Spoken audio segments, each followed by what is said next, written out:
Namaskar and welcome to Diplomatic Dispatch, the show that brings you the best expert analysis of international relations.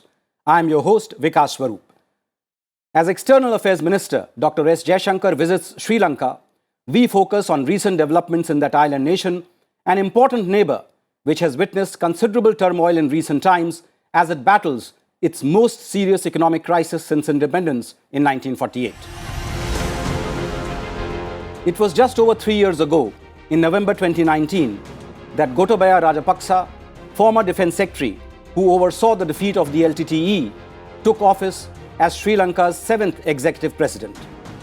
He secured an impressive election win, promising security, prosperity and good governance. At that time, the country's foreign reserves stood at nearly $8 billion. By December 2021, they were down to less than $2 billion. The loss of tourism revenue due to COVID-19 and year-on-year inflation topping 70% exacerbated conditions in an already strained economy. The island nation of 22 million people entered 2022 with very little foreign reserves to finance its ever-increasing import bill, particularly for fuel, gas and electricity. Fuel supplies took a hit from mid-January, leading to food scarcity as well. Blackouts began to extend to 10 hours and more. Medicines became hard to find. Not surprisingly, what began as an economic crisis quickly spiraled into a political crisis. From March, Sri Lankans from every corner of the country began taking to the streets in unprecedented numbers, demanding the resignation of the president and his government. The government responded by declaring a state of emergency, imposing a nationwide curfew and restricting social media access. However, the protests continue to escalate, leading to the resignation of Prime Minister Mahinda Rajapaksa on May 9 and the appointment of Ranil Wickremesinghe as the new Prime Minister. Even this move did not appease the protesters. In July 2022, they occupied the President's house in Colombo, causing Gotabaya Rajapaksa to flee the country and leading to the election of Ranil Wickremesinghe as President. Since then, the Sri Lankan government has been working hard to restore stability. The country owes $51 billion in foreign debt and a public debt of nearly $100 billion. In April last year, the government preemptively announced that it would default on repayment. On September 1, 2022, Sri Lanka reached a staff-level agreement with the International Monetary Fund to obtain a bailout package of $2.9 billion, which could provide it a crucial lifeline. One of the conditions of the bailout package is that bilateral official creditors give Sri Lanka assurances in writing to make its debt sustainable. India and Japan are significant bilateral lenders to Sri Lanka, but nearly a fifth of Sri Lanka's public external debt is owed to China, a staggering $7.4 billion, according to calculations by the China-Africa Research Institute. By all accounts, China has done little to help Sri Lanka at this critical time. It has not been willing to forgive any of Sri Lanka's debt, and the structure of its bilateral debt comes with opaque restrictions and little relief. But when Sri Lanka looked to India for emergency assistance, India stepped up in a big way, providing succor worth $4 billion, including credit lines, food and fuel aid, a currency swap agreement, and deferred import payments. In fact, the main focus of Dr. Jaishankar's visit is on supporting Sri Lanka in the current economic crisis, talking about energy security, food security, currency swap arrangement, as well as backing Sri Lanka's debt restructuring plan. So how did Sri Lanka get here, and what does this political and economic crisis mean for the country and the region? To provide the answers, I have with me two eminent experts. With me in the studio is Dr. Arvind Gupta, Director of the Vivekananda International Foundation. Earlier, he served as the Deputy National Security Advisor of India and Director General of the Institute for Defence Studies and Analysis. A career diplomat, he has over 20 years of policy-level experience in national security issues and has authored 5 books. And joining us from Colombo is Dr. Indrajit Coomaraswamy, an eminent economist. He served as the 14th Governor of the Central Bank of Sri Lanka. He also held a number of senior positions at the Commonwealth Secretariat from 1990 to 2008, including Head of the Economic Affairs Division. A keen sportsman, Dr. Coomaraswamy played cricket and captained the national rugby team in the 1974 Rugby Asiad. Welcome to the show, gentlemen. Let me begin with you, Dr. Coomaraswamy. Please give us a primer on how and why this economic crisis hit Sri Lanka. Thank you very much, Ambassador, for having me on your program. As you very eloquently described, this is by far the worst crisis Sri Lanka has experienced since independence. However, the genesis of this crisis can be traced all the way back to independence. At the time of independence, Sri Lanka was second to Japan on most socio-economic indicators. But the regression since then, to a large extent, can be attributed to macroeconomic stress.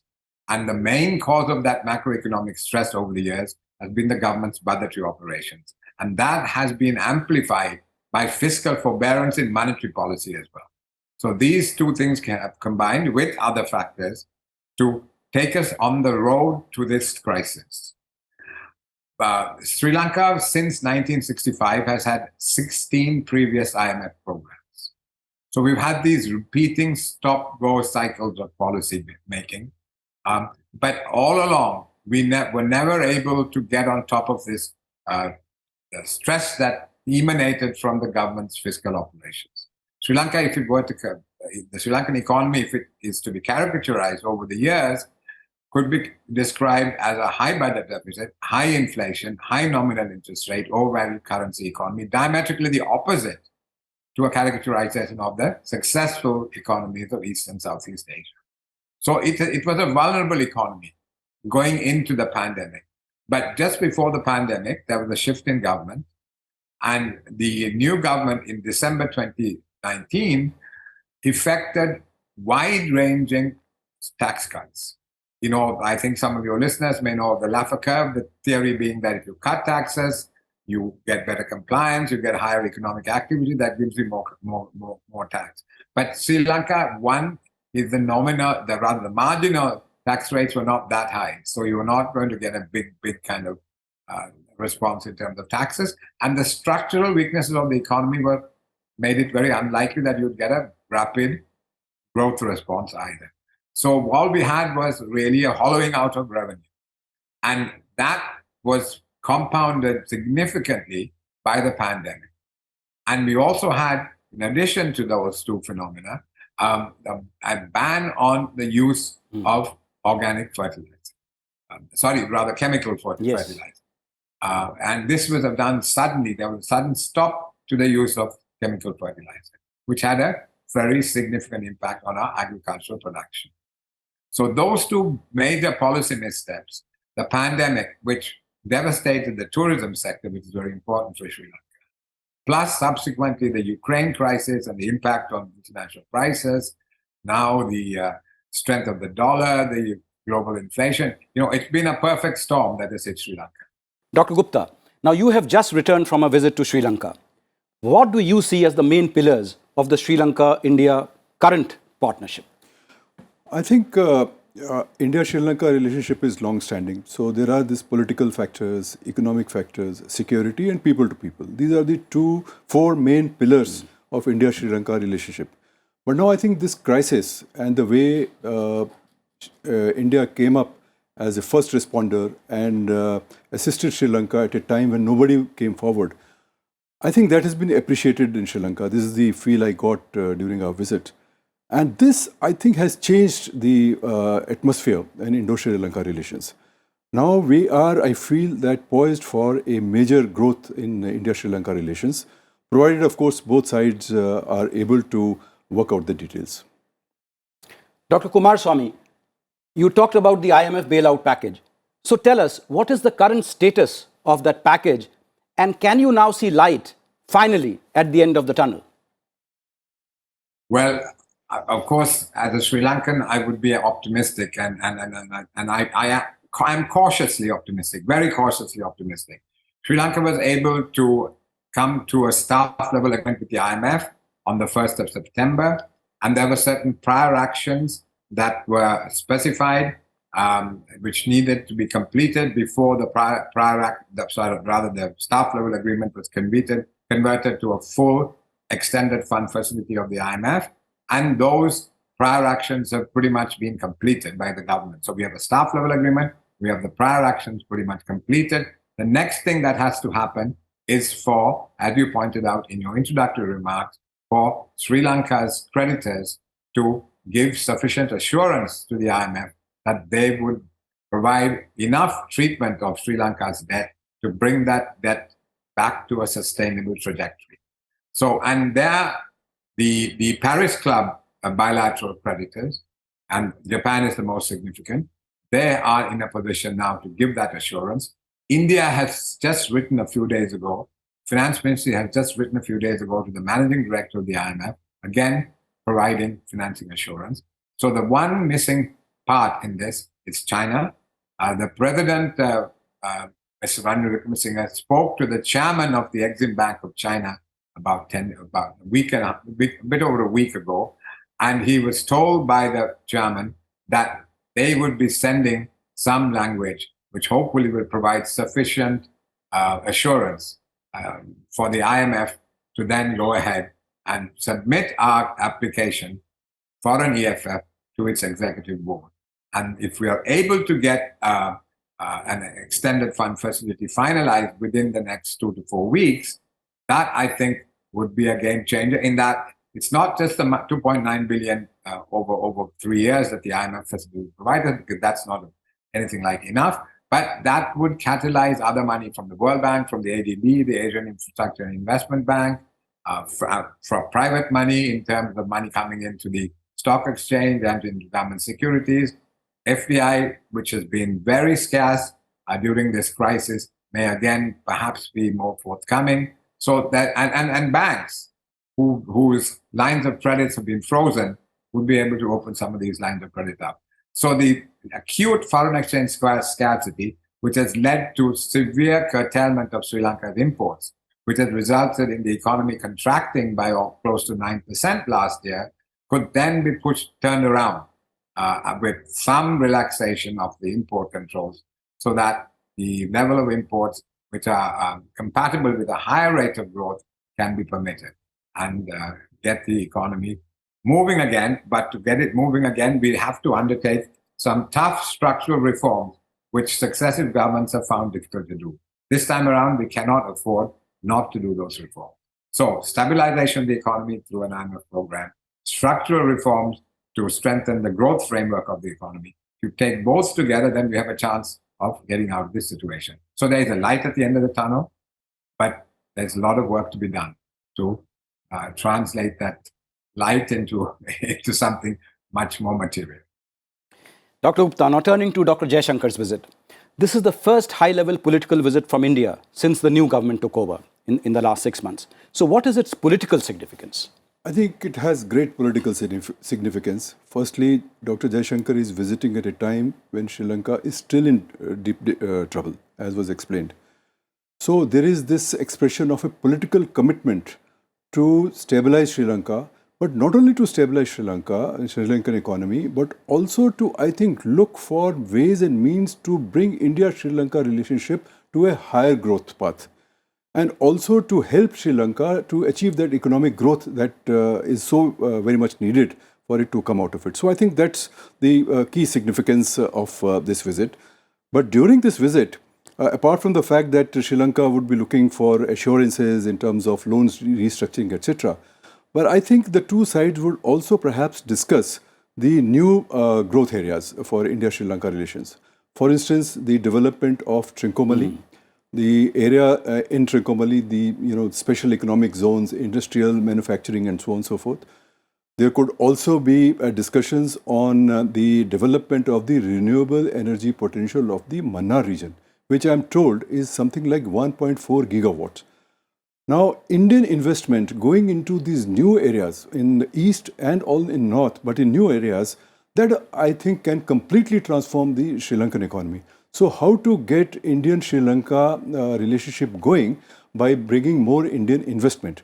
And I think the two sides could also perhaps start exploring the idea of concluding a comprehensive economic partnership. As you know, there is an FTA, which started sometimes late 99 or so. But now we can take it to a new levels. So concluding an economic partnership agreement, that could be also on the agenda. Then strengthening our security cooperation, because both sides have to be very sensitive to each other's security concerns. So how to take that security partnership going and deepening it further, including the maritime partnership. So that's another area. I think tourism. Tourism could also help Sri Lanka come out of this present situation. So building that connectivity between, say, ferry connectivity between India and Sri Lanka, Talai Mannar and Rameshwaram, that could be one area. Or building also the grid connectivity between India and Sri Lanka. Supposing there were grid connectivity earlier, then this economic crisis or the power crisis which they faced would not have been there. Exactly. And this grid connectivity not only bring India and Sri Lanka together, but also link up the Sri Lanka with the entire South Asia grid. Also, these are some of the areas which probably will come up for discussion. Dr. Coomaraswamy, how do you see India's role at this critical juncture for your country? As you mentioned and I reiterated, India played a very critical role earlier this year in making sure that there was a bailout available to Sri Lanka when it was going through a very, very difficult time indeed. At this point, perhaps the most in the immediate term, what can happen is for the Indian executive director at the IMF to play a very robust role in making Sri Lanka's case at the IMF executive. Sri Lanka is in India's constituency, and the a new executive director for India, alongside his alternate, Dr. Chandranath Amarasekar, who is from the Central Bank of Sri Lanka, I think will have an important role to play in making the case for Sri Lanka's case for the extended fund facility. And India can, I think, in the past, India has done this, has really played a major role in getting IMF programs through on behalf of Sri Lanka, and we need India's help again at this point. The second thing that can really happen is, as Dr. Gupta said, that there is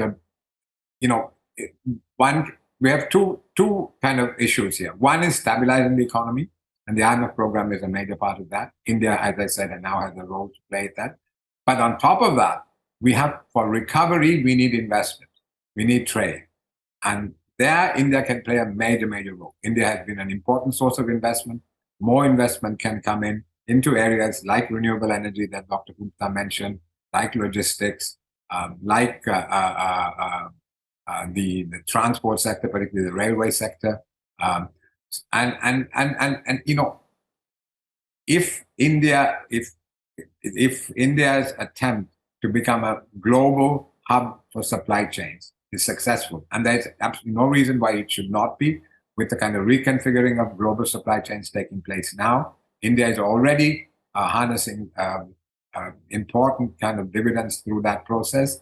And if you examine what happened when first Japan and then China took off in East Asia, all the countries in the region plugged into those supply chains and were able to transform their own economies.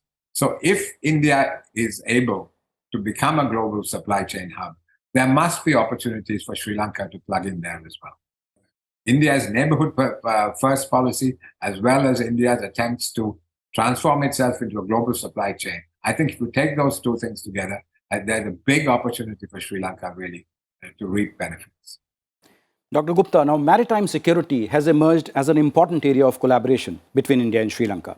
In March last year, both the countries signed an agreement to expand maritime security. How are the two countries working together in this important area? Now, India and Sri Lanka navies have had a long-standing cooperation, very long-standing cooperation. In fact, we train something like 1,500 Sri Lankan armed forces personnel, including that from the Navy, every year. So Sri Lanka is the largest recipient of our training program. So the links have been there for a very long time. Even during the LTT insurgency, etc., there were very close security ties between the two countries, including the navies. Very recently, the Indian Chief of Naval Staff also visited Sri Lanka, and they discussed this cooperation. And if you look at the nature of cooperation, it is wide-ranging. For instance, we are exchanging information on LRIT, which is the tracking of the various ships, etc. The AIS, the maritime domain awareness. We are also cooperating on pollution control, fighting the pollution, marine pollution, and so on. So this has been going on for a very long time. Not only that, there is also a regional component to our cooperation. For instance, in 2011, India, Sri Lanka and Maldives, they started a trilateral maritime cooperation, now which has expanded to what you referred, now a security conclave, Colombo Security Conclave, in which now Mauritius has come as a new member. And Bangladesh and Seychelles, they are now there as observers. And so there's a wide range of cooperation which is already taking place. And I think when we were in Sri Lanka and we met the commander of the Navy and commander of the Army, etc., they also felt that this cooperation has to go on. And now we have new challenges. For instance, there is a challenge of illegal activities on the seas, drug trafficking and human trafficking. These are also extremely important areas. I think there is, and a Sri Lankan officer from the Navy is today sitting in Gurgaon Fusion Center. We have given them a Dornier aircraft for maritime surveillance, etc. So I think these relationships are growing and these are mutually beneficial because it's not just the bilateral aspect to it, but and I am quite hopeful that this will continue to grow in the future. Dr. Coomaraswamy, now talking about economics, India has emerged as an important partner to ensure Sri Lanka's energy security.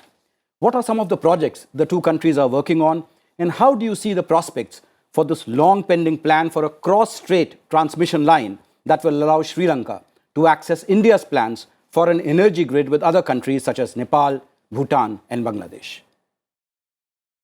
This project has been under consideration for far too long, really, in a way, because the Asian Development Bank did a feasibility study several years ago and found the project to be very feasible. And now it seems that India is willing to finance the cross-channel power line. And what we need to do is to work out a cost-reflective pricing policy so that becomes sustainable. And as you pointed out earlier in the conversation, and as Dr. Gupta did too, that would stabilize actually Sri Lanka's energy supply in a way that would have prevented some of the difficulties we've had in recent months. So that's a crucial area. On top of that, Sri Lanka has committed itself to generating 70% of its energy through renewable means by 2030. And India has a lot of capacity in that area in terms of renewable energy. Some of its billionaires are involved in these sectors. Of course, there would need to be due process, but I think there's a real opportunity for Indian investment into the renewable energy sector. India has also shown some interest in an LNG plant in Sri Lanka. That could be renewed again because a few years ago there was quite a lot of discussion on that. So that's out there as well. And really in Trincomalee and even in Hambantota, there is scope to build refineries. Again, the Indian billionaires have capacity in this area. So we should really think in terms of Sri Lanka as a potential energy hub simply because of its location. Dr. Gupta, now one issue that India has consistently emphasized is the need for a political solution to the ethnic issue involving the island's Tamil minority, and for the Sri Lankan government to heed the aspirations of the minority community for equality, justice, peace and dignity. Will the loosening of the Rajapaksa's family powerful grip on Sri Lankan politics make reconciliation easier now? Well, the Tamil question is something that we cannot ignore, and there is a history to it. We have to approach this with great sensitivity, and we should be very cautious when we talk about this issue. The 13th Amendment, of course, is a part of the Indo-Sri Lanka, it's a part of the Sri Lankan constitution. It is really up to the Sri Lankans to implement that. We cannot seem to be directly interfering in Sri Lankan domestic affairs. But at the same time, what happens in Sri Lanka impacts us as well. So we are an interested party in that. So we should encourage the Tamils to come to and this question to be resolved.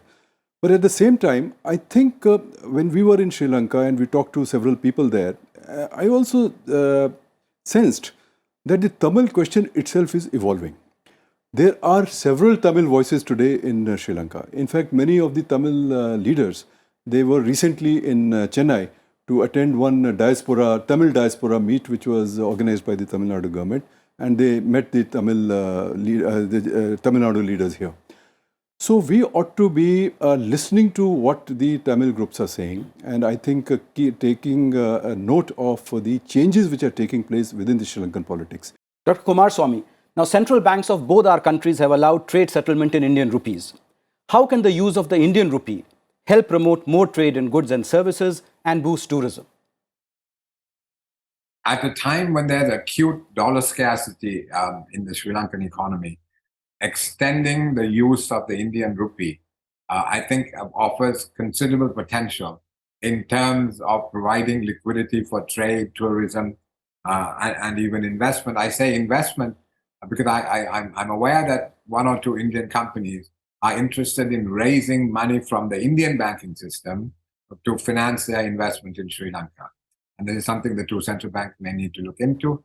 But still, there are, so as I say, that this will now add to the liquidity available for trade in tourism, investment, etc. Dr. Gupta, now Sri Lanka's economic collapse has highlighted the perils of white elephant and prestige projects built on debt financing. Would you describe Sri Lanka as a textbook case of debt trap diplomacy? I think if you look at the developments around the world, there is a great deal of suspicion and questioning about China's, this model of financing through debt. Several countries across the world, including in Africa, in Asia, and even in Europe, now they are discovering the downside of the Chinese debt financing. The Chinese debts now, and there are many studies to indicate that, Chinese debts come at high interest rates and also very opaque. They are not transparent. And they're often, the money is given for unviable projects. And I think the Hambantota, the thing which has been now is a classic case study in all business schools across the world, is, I think you're right, is one of those classical debt traps in which a country can, unsuspecting country, well-meaning people can get into. So I would agree with you that this Chinese BRI probably is a crude tool to expand Chinese influence on unsuspecting countries. Dr. Coomaraswamy, we see Pakistan also in the same boat as Sri Lanka. On the same day that President Gotabaya fled Colombo, Pakistan reached the final stages of an IMF bailout package. So what lessons does the Sri Lankan crisis have for other developing countries in general and South Asia in particular? Well, both Sri Lanka and Pakistan are twin deficit countries. That large budget deficits as well as deficits in the current account of their balance of payments. But we need to address those problems. As I said, the unsustainable budget deficit has to be addressed.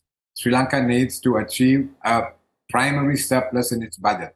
That is, revenue minus total expenditure, excluding interest payments, must be positive, so that you are not adding on to your debt stock year by year. That has to happen. That is part of the conditionality of the IMF program. We need to achieve that target and then stay there. On the balance of payment side, clearly we need to diversify our export basket. We need to diversify our export markets. We need to get more FDI in. Where possible, we need to get more remittances and attract other capital flows into the country. So really, I said that macroeconomic stress was the main reason for Sri Lanka's regression from being second to Japan in Asia at the time of independence to where we find ourselves today. So we need to address that first. We do that and get out of this twin deficit category that we're in. Well, on that note, we have to bring this discussion to a close. Thank you very much, Dr. Gupta and Dr. Coomaraswamy, for sharing your insights with our viewers. Thank you. As Sri Lanka battles its biggest economic crisis, the government of Prime Minister Narendra Modi has shown that as a dependable friend and close neighbor, India will continue to support the people of Sri Lanka. The good news is that finally, Sri Lanka can see light at the end of the tunnel, opening up the path to a prosperous and sustainable future. Thank you for watching Diplomatic Dispatch. Till we meet again, take care and goodbye. Thank you.